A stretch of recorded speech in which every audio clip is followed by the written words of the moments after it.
Hi everybody, good morning. Morning from Manchester. My name is Robin Naylor and I work for Boutinot. I'm a South African product manager for Boutinot, and with me this morning are my colleagues JD Rousseau and Reino Boyston. So JD and Reino are our full-time winemakers in South Africa. JD lives in Paarl itself, and Reino lives in Worcester, just the other side of the mountains. And this morning we're going to be talking to you about Paarl Heights. So Paarl Heights is a range of South African wines that is Boutinot's longest established South African label, and we've been producing this wine since 1994, with 93 being our first vintage. So a long time for us, and it represents all of our history in South Africa, essentially. So today we're going to be talking you through why we produce Paarl Heights, where the name comes from, what informs the wine, what the challenges are around making wine in South Africa these days, stylistically what represents the wine inside the bottle. So, as I say, the Paarl Heights really represents Boutinot's history in South Africa, and so a company, Boutinot, that had a great love of Chenin Blanc from the Loire Valley, also Sauvignon Blanc, but in this case specifically Chenin Blanc. We tried in 1993 to explore how Chenin Blanc would work in South Africa as well. It's very widely planted there, has a very long history in South Africa, produces a very particular style.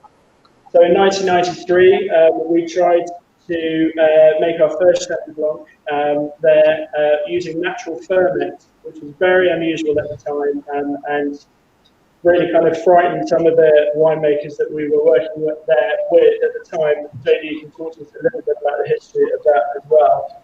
So, and I just wanted to say as well that Chenin Blanc really, and Paarl Heights and Paarl itself as a region really bookends Boutinot's history in South Africa. So today, as you may be aware, we have a farm called Bilderberg, the label Bilderberg, that also has a Chenin Blanc in it, which is from Paarl, and it's from vineyards we've been working with for these last 25, 26 years. And it really is a great variety and a region that really does encompass and bookend Boutinot's whole history in South Africa. So just a little bit on the name itself, Paarl Heights. So really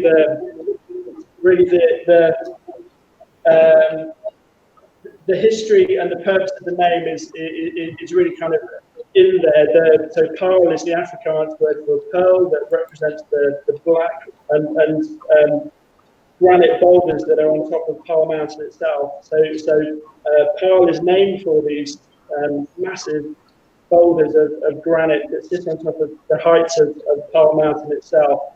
And then that granite, as it decomposes, informs the soil beneath the mountain itself. So you have sandy loams over the granite bedrock, and then that deep soil system allows you to have a deep root system that it really explores the soil and the character. So here you may see here just on the photo. These granite outcrops here, these really inform the soil beneath that. And then with a deep sandy loam as well, you get a deep root system. And where the granite comes out into the soil as well, you get a different kind of flavour there as well. So really, Paarl Heights, the style of the wine, the purpose behind being in that part of the world is really inherent in the name. So, as I say, we've been producing wine from Paarl for many, many years, and we're still very interested in that region. We work with very old vines there. The yields themselves in Paarl are relatively low because there's not a great river system in Paarl. There is some irrigation, but generally the yields in Paarl itself are quite low. That tends to give us fruit of real character and a real sense of place in this old coastal region.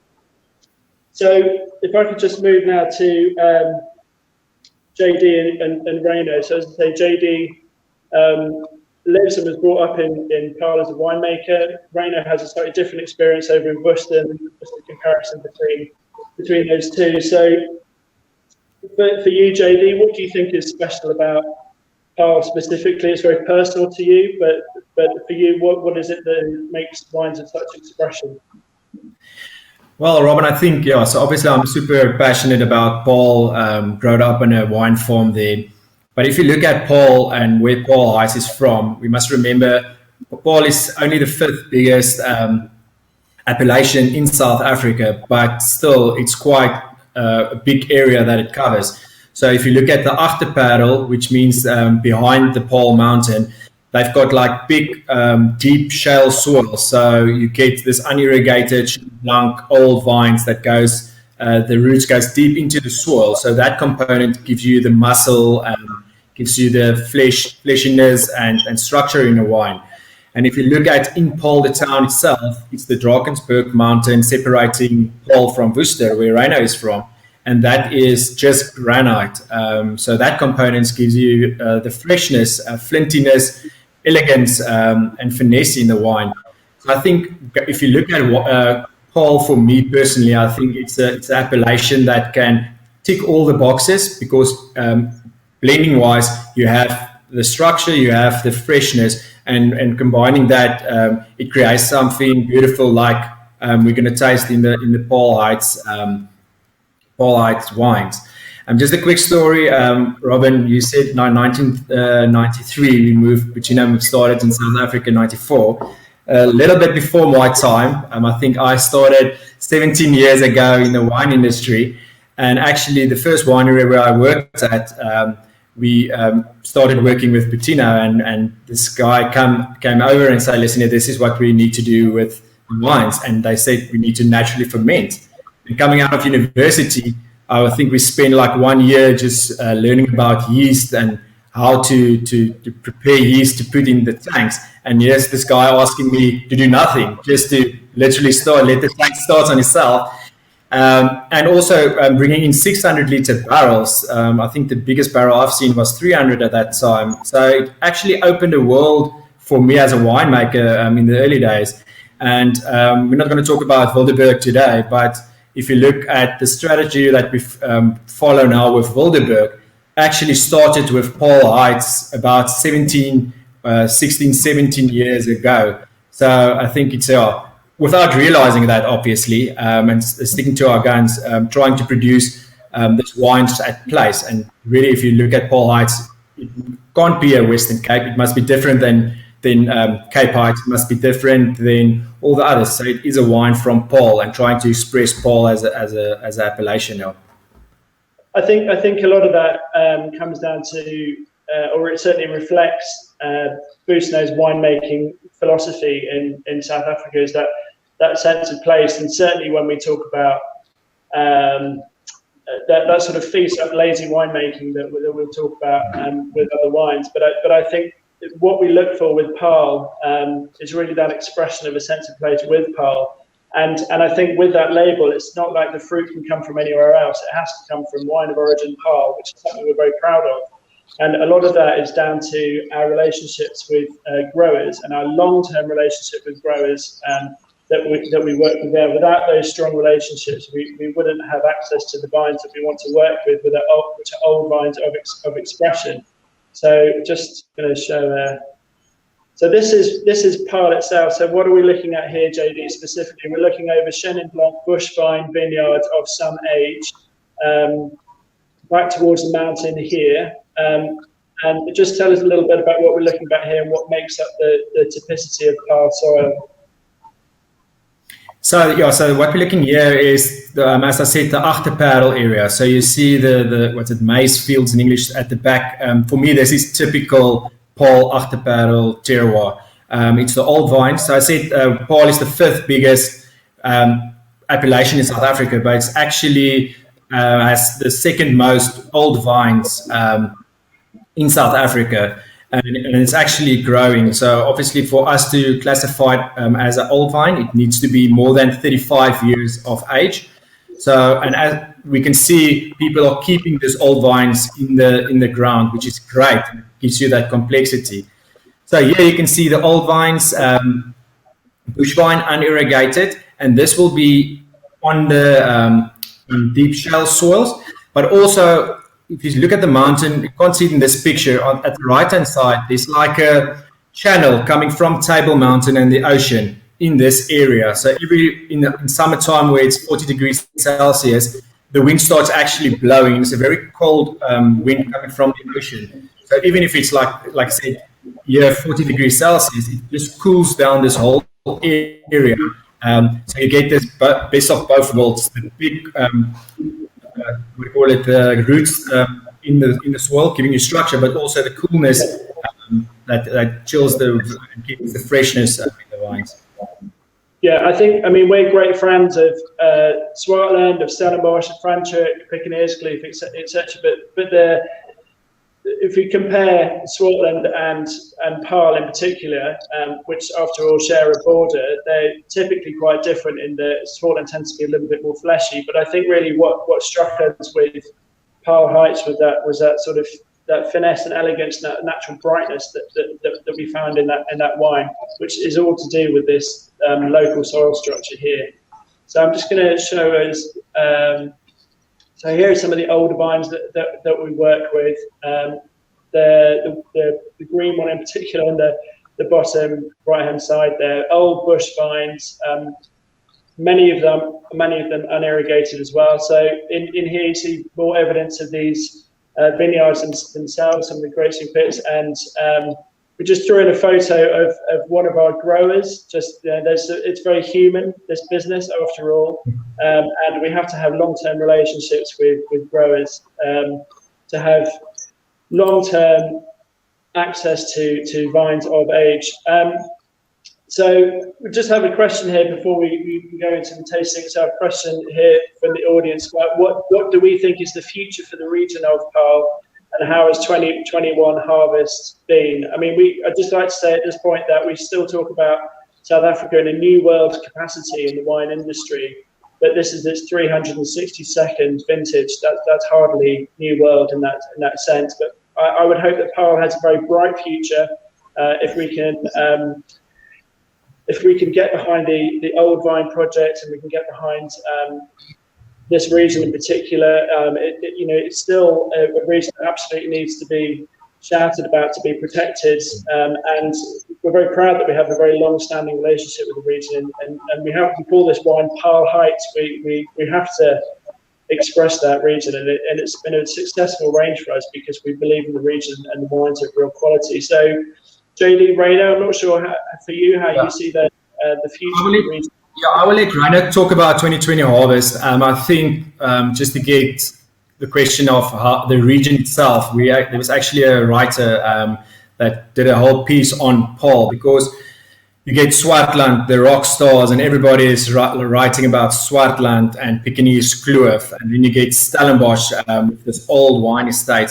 So Paarl, like Robin said, I wouldn't say needs to get a voice. I think there's a lot of great wines coming from Paarl already, but I think worldwide people are more and more starting to realize the great wines that comes out of Paarl. When my friends ask me, say, I'm talking about just over the weekend watching rugby and having a braai and having a wine, which wine to drink, my answer will always be a Chenin and a Shiraz, definitely, from any Paarl producer that there is. It's just over-delivering on every price point, time after time after time. So that's definitely and even for us, our go-to appellation where most of our grapes are from, and we work with a lot of producers there to create all these different wines in different price points. So, but yeah, Rainer, you can just talk about the 2020 harvest so far. 2021 harvest. So, Rainer, just tell us a bit about what's happening in 2021, please. Yeah, just to get to Jerry's point, I think especially Chenin Blanc from Paarl is trying to plant what sticks to a region, and I mean Paarl is definitely up there when it gets to Chenin Blanc. That's why 45% of vines planted, white varieties planted in Paarl is Chenin Blanc, because of the great quality we get from there. Coming back to 2021 harvest, yes, I think it's going to be exceptional, especially on quality. We've had sufficient rains, as you know. Cape Town went through a severe drought in 2019 and 2018, where especially these deep-grown roots from places like Paarl, where the old vines is much more resistant to drought. So we had great concentrations of fruit then. So we had good sufficient rains for 2020, post-harvest rains for the vines to recover. And luckily we didn't have that much wind during flowers, so the crops look good and healthy. Most of the Chenin Blancs would be off at the moment, I think so, the whole region. So yeah, I'm busy with great fermentations, so we're definitely looking forward to a good quality after 2021. Good. I mean, we've had a difficult recent history in South Africa with the droughts, and the coastal region in which Paarl sits in particular being largely unirrigated. There isn't that extended river system there in particular. It's reliant on dams really for irrigation. But the great thing about old vines and this region in particular is that even in drought years, older vines tend to still have a relatively stable yield, but the rains have come at a good time. So we're looking forward to a relatively abundant harvest of very, very good quality. I think perhaps, given how much time we have, if we could just move towards the tasting now. So the first wine I'm going to start with is the Chenin Blanc, which might seem obvious, but we may not go through all the wines specifically right now. But just on the Chenin, something that I note particular is it's aromatic, but it's again it's quite flinty, and it's not that sort of fleshy New World thing that we might associate with the Southern Hemisphere and heat in general. And after all, this is a wine of just 12.5% alcohol as well, which I think is very interesting. And it's got a really kind of sublime elegance and minerality cutting through it. And I think that's what really struck us about Paarl in particular all those years ago, and still does today, is that as much as we love the fleshier styles, and that's very relevant to our production as well, there's something special about Paarl. I think you really taste that in the wine today. So it is flinty. It's a gentle white stone fruit, but it's really kind of dry and crisp on the palate. It has a sort of slight generosity and very gentle flesh. It's a fantastic wine. JD, can you tell us anything about the winemaking in this particular? Yeah, Robin, like I said, we're in the Southern Hemisphere where you can see on this photo, we've got, well, not today, but we've got blue skies usually in harvest, up to harvest time. But what we want to do in the Southern Hemisphere is really capture freshness, natural acidity. So sometimes we just pick slightly earlier to keep that natural freshness, and then natural fermentation, different techniques just to give stuff mouthfeel, and also from the vineyard. If you look at those old vines, the average of the Paarl region is 9 tons per hectare, which is quite small. The one that we're looking at now will be more or less 4 tons per hectare. So we're actually if you compare it to France, we're in Grand Cru territory now.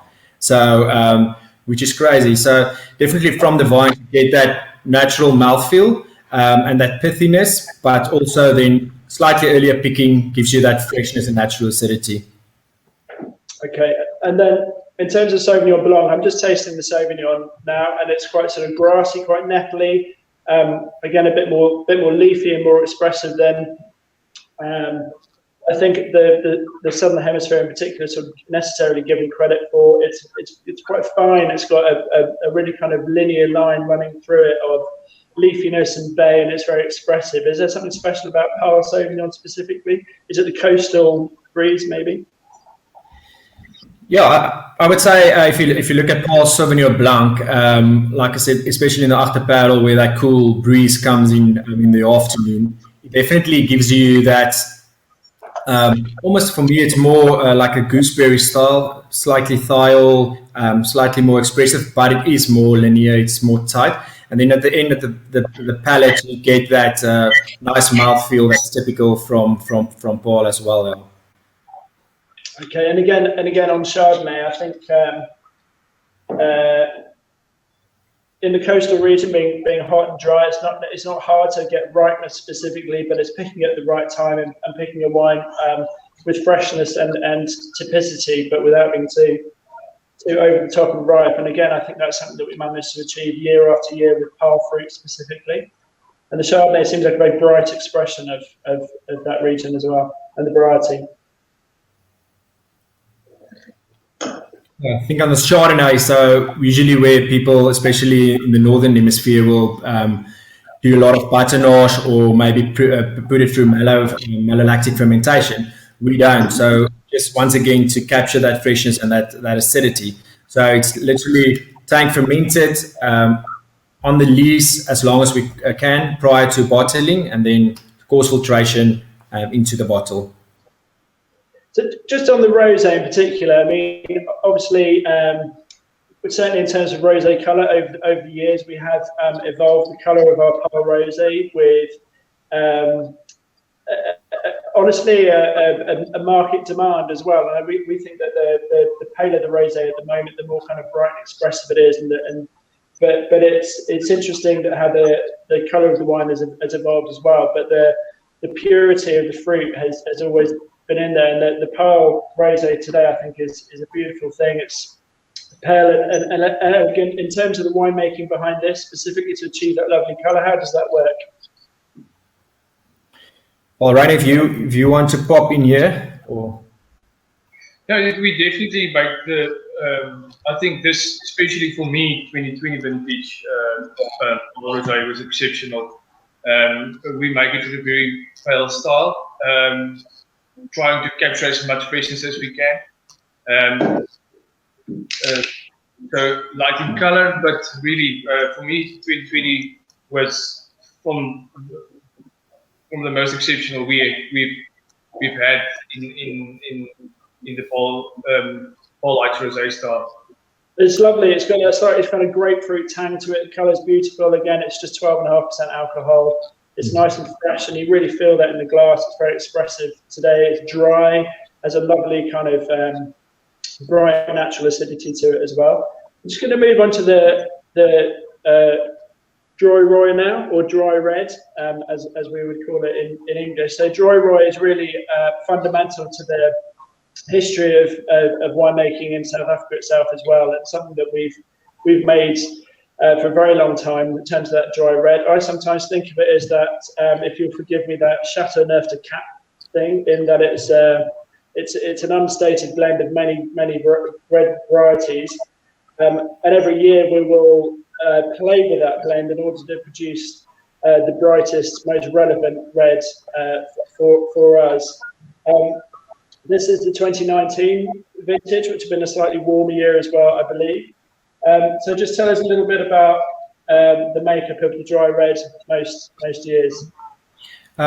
If you go back to the rosé as well and talk about varietals that belongs, like the Chenin Blanc that we are shouting about in this range, but there's also Cinsault, that if you think about Cinsault, you definitely think about Paarl. And once again, like I said, not all old vines make great wines, but the vineyards and the producers we work with has got this old Cinsault vine, but they also have younger Cinsault vines, which we use for the rosé. So it's slightly more crop, it's slightly bigger berries. So that's why you get this nice salmon pink color for the rosé. So that makes the heart of that rosé, with a little bit of pinotage and other stuff. But Dry Rye is actually, I would say, 90% of this older Cinsault vines, a little bit of Ruby Cap, a little bit of pinotage once again to make up this blend here.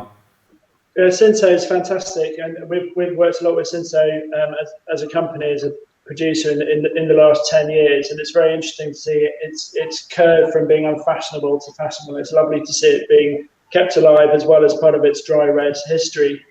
And you can certainly taste that brightness in there. So just on the Merlot now, so what do you think defines a Paarl Merlot specifically, as opposed to something from maybe the other side of the mountains where Reno is?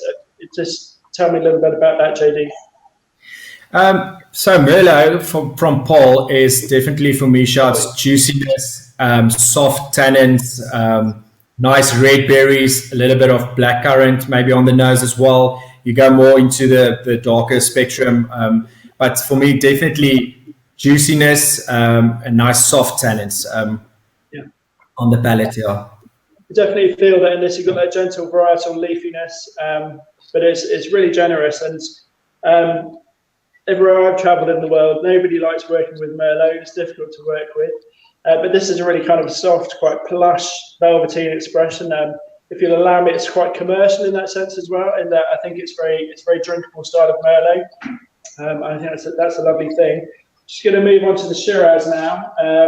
So again, Shiraz is something that we absolutely associate with Paarl and the coastal region. It's a region that loves its Mediterranean and Rhone cultivars in particular. So Paarl Shiraz, again, is a wine we've made for many, many years. Shiraz isn't really a varietal you'd associate with bush vines. I believe Shiraz bush vine tend to sort of grow across the floor a little bit. So this would be established trellised system of Shiraz. Tell us a little bit about the freshness and the white spice that you feel in this, which I think is a really kind of vibrant style of Shiraz. Yeah, so like I said earlier as well, the different parts of the Shiraz of Paarl and where it comes from. So definitely this Shiraz we will get more about from the Drakenstein area as well as the Paarl. So the Drakenstein area, as I said, granite soils. So that's why you get that spiciness, that more linearity, more freshness, tightness. And then you also get the Paarl vineyards, which is the photos we saw earlier, which gives you more if I have to explain this, the Drakenstein granite is the skeleton of the human, of this wine. And then the Paarl is the fleshiness, the body and the structure in this wine. Yeah. That's a nice balance and a nice, between the two. It's delicious today. It's got this lovely kind of like raspberry fruit freshness to it, a depth and a generosity, again, quite velveteen sort of tannins. But it's just lifted by this gentle kind of white pepper spice at the end. It's lovely. It's very nice. So that essentially concludes the tasting. I think for us, Paarl is really informs our history as a company in South Africa. But the more we talk about Paarl, and the more people get excited about, for instance, our Bilderberg wines, the more we lean on Paarl as a region. So it's got an exciting future if we can keep shouting about it. But for us, it's absolutely fundamental to our history, but also to our future in South Africa in the way that we talk about old wines and trying to make expressive wines. We're not trying to make fleshy fruit bombs here at all. This is a region of really established vines. It's really an ancient winemaking country. It's 360 seconds vintage. That's an amazing thing, I think. And with Paarl being such a special region, it's great to be able to keep expressing that now. So that really brings us to the end of our Paarl presentation today. For those of you joining us on other talks today, other webinars, and maybe Bilderberg as well, that would be lovely to see you there to sort of add some more interest to what we're doing in South Africa there. So thank you for listening today. I hope you've enjoyed the wines. If you have any questions about the wines themselves, please do speak to your Boutinot representative if there's anything he'd like to follow up. We're here at Boutinot always ready to answer any of your questions, and thank you very much for joining us today. Thank you, JD, Reno as well. Cheers, guys. Thanks a lot. Have a good day. Cheers. Bye.